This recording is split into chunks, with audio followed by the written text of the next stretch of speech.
ஹே amigos, இந்த video ஒரு non veg லவர்ஸுக்கு தான். நான்வெஜ்ல எத்தனையோ வெரைட்டிஸ் இருக்குது. அதுலேயும் பர்டிகுலராக சீ ஃபுட்டுன்னு எடுத்துக்கிட்டானா அதில் எக்கச்சக்க வெரைட்டிஸ் இருக்குது. பட் சீ ஃபுட்லேயே வந்து ரொம்ப ஹெல்தியான ஒரு வெரைட்டி தான் வந்து ஃபிஷ்ஷில் வந்து நிறைய டிஷ்ஷஸ் இருக்குது. இன்றைக்கி நான் வந்து ஒரு அத்தன்டிக் ஸ்டைல் ஃபிஷ் கறி தான் நான் சொல்ல போகிறேன். ஸோ வீடியோ ஃபுல்லாக ஸ்கிப் பண்ணாமல் பாருங்கள். மீன் குழம்புனாவே புளிப்பு டேஸ்ட் இல்லாமல் அந்த மீன் குழம்பே கம்ப்ளீட் ஆகாது. ஸோ டேமரிண்டு தான் வந்து அந்த மீன் குழம்போட பேஸ் எசன்ஸே. இதுக்கு நான் ஒரு லெமன் சைஸ் டேமரிண்டு வந்து நான் எடுத்துக்கேன். ப்ரீ சோக் பண்ணி நீங்கள் நார்மல் வாட்டரில் கூட எடுத்துக்கலாம். இல்லை நீங்கள் சீக்கிரமாக குக் பண்ணி முடிக்கணும் அப்படின்னா ஹாட் வாட்டரில் கூட நீங்கள் சோக் பண்ணிக்கலாம். ஸோ தட் அதோட ஜூஸ் வந்து சீக்கிரமாக எக்ஸ்ட்ராக்ட் ஆகிடும். நான் நார்மல் வாட்டரில் தான் சோக் பண்ணி எடுத்துக்கிட்டேன். அண்ட் வந்து இதுக்கு வந்து ஒரு பேஸ்ட்டு நான் கிரைண்ட் பண்ண போகிறேன். அதுக்கு கொஞ்சமாக சின்ன வெங்காயம் அட்மோஸ்ட் ஒரு 15 to 20 நம்பர்ஸ் போல் எடுத்துக்கோங்க. அண்டு கொஞ்சமாக வந்து கார்லிக் பூண்டு ஒரு 7 to 8 நம்பர்ஸ் போல். இது எல்லாமே நம்ம கிரைண்ட் பண்ணி பேஸ்ட்டாக தான் எடுத்துக்க போகிறோம். அண்ட் கொஞ்சமாக சீரகம் அண்ட் ரொம்ப கம்மியாக வந்து தேங்காய், உங்கள் ஷேலட்டை விட தேங்காய் கம்மியாக இருக்கணும். அண்ட் வந்து நான் 2 தக்காளி எடுத்திருக்கேன். இதில் வந்து கொஞ்சமாக வந்து நம்ம பேஸ்ட்டாக கிரைண்ட் பண்ண போகிறோம். கொஞ்சம் தக்காளி வந்து நம்ம நார்மலாகவே வந்து கிரேவியில் நம்ம சேர்க்க போகிறோம். அண்ட் கொஞ்சமாக வந்து கறி லீவ்ஸ், இது எல்லாத்தையும் தான் நம்ம வந்து மிக்சர் கிரைண்டரில் போட்டு மிக்ஸ் பண்ணி கிரைண்ட் பண்ண போகிறோம். இந்த புல்லட் மிக்சர் கிரைண்டர் பார்த்தினா product review and product link வந்து டிஸ்கிரிப்ஷனில் நான் போடுறேன், வேணால் பர்ச்சேஸ் பண்ணிக்கோங்க. இது அமேசான்லேருந்து தான் நான் பர்ச்சேஸ் பண்ணியிருந்தேன். அவ்வளோ குயிக் அண்ட் ஃபாஸ்ட்டாக எனக்கு குக்கிங் வேலை முடியுது இந்த ஒரு மிக்சர் கிரைண்டர்னால. நீங்களே பாருங்கள் எவ்வளோ சீக்கிரமாக, நான் எல்லாத்தையுமே வந்து ஒரே கண்டெய்னரில் தான் நான் போட்டிருக்கேன், எவ்வளோ சீக்கிரமாக வந்து அது ஃபுல்லாக கிரைண்ட் பண்ணுதுன்னு பாருங்கள். அந்த அளவுக்கு எஃபெக்டிவாக இருக்குது. ஸோ ப்ராடக்ட் வேணும்னா டிஸ்கிரிப்ஷனில் இருக்குது, போய் செக் அவுட் பண்ணி பர்ச்சேஸ் பண்ணிக்கோங்க. அண்ட் ப்ராடக்ட் ரிவ்யூ கீழே டிஸ்கிரிப்ஷனில் நான் வீடியோ லிங்க் போடுறேன். அண்ட் ஃபைனலி வந்து இதை நல்லா வந்து பியூரி மாதிரி பேஸ்ட் பண்ணணும். கோர்ஸாக நீங்கள் அரைக்கக்கூடாது, அதாவது குறப்பாக அரைக்கக்கூடாது. நல்ல பியூரி மாதிரி பேஸ்ட் மாதிரி நீங்கள் அரைச்சி எடுத்துக்கணும். அப்போ தான் வந்து உங்கள் கிரேவி கூட அது நல்லாவே பிளெண்ட் ஆகும். இந்த மாதிரி தான் பேஸ்ட்டாக அரைச்சிக்கணும். நெக்ஸ்ட் இதுக்கு தேவையான மசாலாஸ் பார்த்தீங்கன்னா குழம்பு மிளகாய் தூள்னு பேக்கெட்டில் இருக்கும், அதில் வந்து ஒரு 2 ஸ்பூன்ஸ் எடுத்திருக்கேன். அண்ட் கொரியாண்டர் பவுடர் ஒரு 1.5 spoon, 1/4 spoon of chilli powder and some pinch of turmeric powder for colouring, and கொஞ்சமாக பெருங்காயத்தூள். இப்போது ஒரு நீங்கள் என்ன பேனில் வந்து குழம்பு வைக்க போகிறீங்களோ அந்த பேனில் வந்து ஃபர்ஸ்ட்டு டேமரின் சோக் பண்ண வாட்டர் ஆட் பண்ணிக்கோங்க. அண்ட் நம்ம பேஸ்ட் பண்ணி வச்சோம் இல்லையா, அந்த மிக்சரையும் ஆட் பண்ணிக்கோங்க. நெக்ஸ்ட் எல்லா மசாலாஸையும் ஒன்று ஆட் பண்ணிவிட்டு அப்புறம் 2 தக்காளியில் ஒரு தக்காளி வந்து நான் அப்படியே முழுசாக அதில் ஆட் பண்ணியிருக்கேன். அப்புறம் கொஞ்சமாக வந்து கறி லீவ்ஸ், இது எல்லாத்தையும் நல்லா போட்டு கையாலேயே வந்து ஃபுல்லாக அந்த மிக்சரை வந்து நல்லா பிளெண்ட் ஆகிற மாதிரி மிக்ஸ் பண்ணிக்கோங்க. தக்காளி எல்லாம் நல்லா நசுக்கி பிழிஞ்சு போட்டுருங்க. இது வந்து அத்தன்டிக் ஸ்டைல்னால இப்படி தான் நம்ம கை பக்குவத்திலே எல்லாம் பண்ணுற மாதிரி தான் இருக்கும். இந்த மாடர்னைஸ்டு ஃபிஷ் கறி வைக்கிறாங்களா அந்த மாதிரி வெர்ஷனில் இருக்காது. கொஞ்சம் நம்ம ஊர் சைட்லலாம் பண்ணானா எப்படி இருக்குமோ அந்த ஸ்டைல் டேஸ்ட்டு தான் இருக்கும். அண்டு நீங்கள் பிசைஞ்சிட்டு இருக்கும் போதே புளி வந்து எக்ஸ்ட்ராக்ட்லாம் எடுத்துகிட்டு அதை நீங்கள் அப்படியே தூக்கி போட்டுருங்க.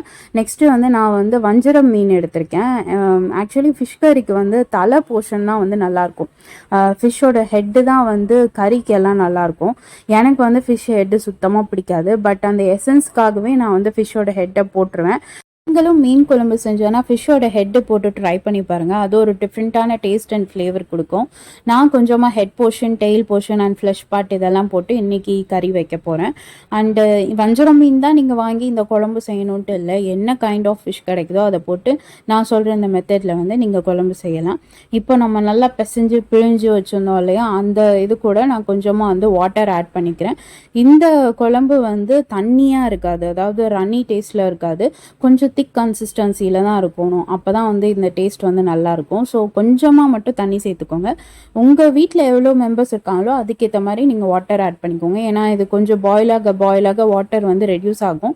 ஸோ அதனால் அதுக்கேற்ற மாதிரி நீங்கள் வாட்டர் ஆட் பண்ணிக்கோங்க. இப்போ நான் ஃப்ளேம் ஆன் பண்ணிவிட்டு ஜஸ்ட் அந்த நம்ம மிக்ஸ் பண்ணி வச்சுருக்க வாட்டரை மட்டும்தான் நான் வந்து பாயில் பண்ணுறேன். பாயில் பண்ணி கொஞ்சமாக கொதி வந்ததுக்கப்புறம் வந்து 3-4 numbers of garlic and 3 green chillies வந்து ஸ்லிட் பண்ணி ஆட் பண்ணிக்கிட்டேன்.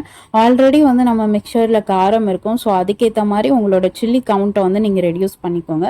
நெக்ஸ்ட்டு கொஞ்சம் பாயில் ஆனதுக்கப்புறம் வந்து சால்ட் நான் ஆட் பண்ணிக்கிறேன். எடுத்தோடனே வந்து ஃபிஷ்ஷை முதல்ல நீங்கள் போட்டுறக்கூடாது. கொஞ்சம் வந்து நம்ம ஏற்கனவே பேஸ்ட் அரைச்சது வந்து ராவாக தான் இருக்கும். ஏன்னா சின்ன வெங்காயம் தக்காளி எல்லாம் வந்து ரா பேஸ்ட்டாக தான் அரைச்சி போட்டிருக்கோம். ஸோ அதோட ஸ்மெல் இருக்கும்.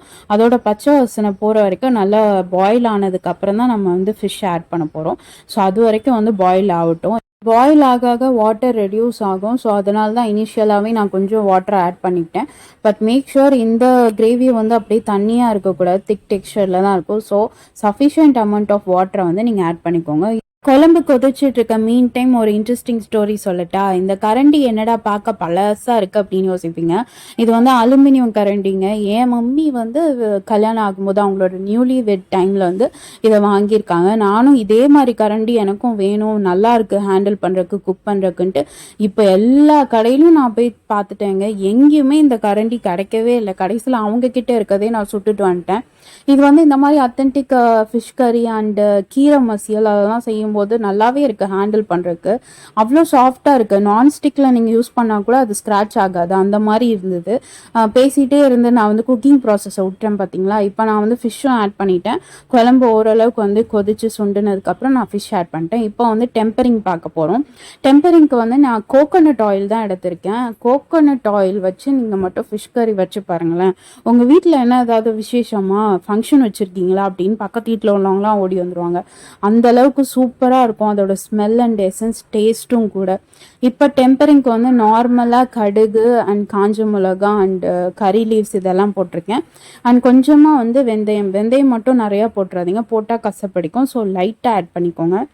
அண்டு கொஞ்சமாக சின்ன வெங்காயம் ஒரு 10 to 15 நம்பர்ஸ் போல் ஸ்லெட் பண்ணி ஆட் பண்ணாலும் ஆட் பண்ணிக்கலாம், இல்லை முழுசாக கூட நீங்கள் ஆட் பண்ணிக்கலாம். இது வந்து செக்கில் ஆட்டின தேங்காய் எண்ணெய்னால பார்த்தோன்னே அப்படி நுரைச்சிக்கிட்டு வருது. நேச்சுரல் ஃபார்ம்னால் இப்படி தான் வரும். அண்டு எனக்கு வந்து அங்கே குக் பண்ணிகிட்டு இருக்கும் போதே அவ்வளோ ஸ்மெல்லு வந்தது அந்த தேங்காய் எண்ணெய். இதில் செம்ம ஸ்மெல்லுங்க. நீங்களும் ட்ரை பண்ணி பாருங்கள். Normal sunflower oil, refined oil இதெல்லாம் விட்டுட்டு தேங்காய் எண்ணெயில் செஞ்சு பாருங்கள், அவ்வளோ சூப்பராக இருக்கும். அண்ட் கொஞ்சமாக வந்து பெருங்காயத்தூள் இந்த டெம்பரிங்லேயே ஆட் பண்ணிக்கிறோம். இப்போ அந்த தாளிப்பை வந்து குழம்புல ஆட் பண்ணிவிட்டு கூட கொஞ்சம் பாயில் பண்ணிடலாம். சில பேர் என்ன பண்ணுவாங்கன்னா குழம்பு ஃபுல்லாக செஞ்சு முடிச்சக்கப்புறம் ஃபைனலாக வந்து தாளிப்பை ஆட் பண்ணுவாங்க. பட் நான் அப்படி செய்ய மாட்டேன்.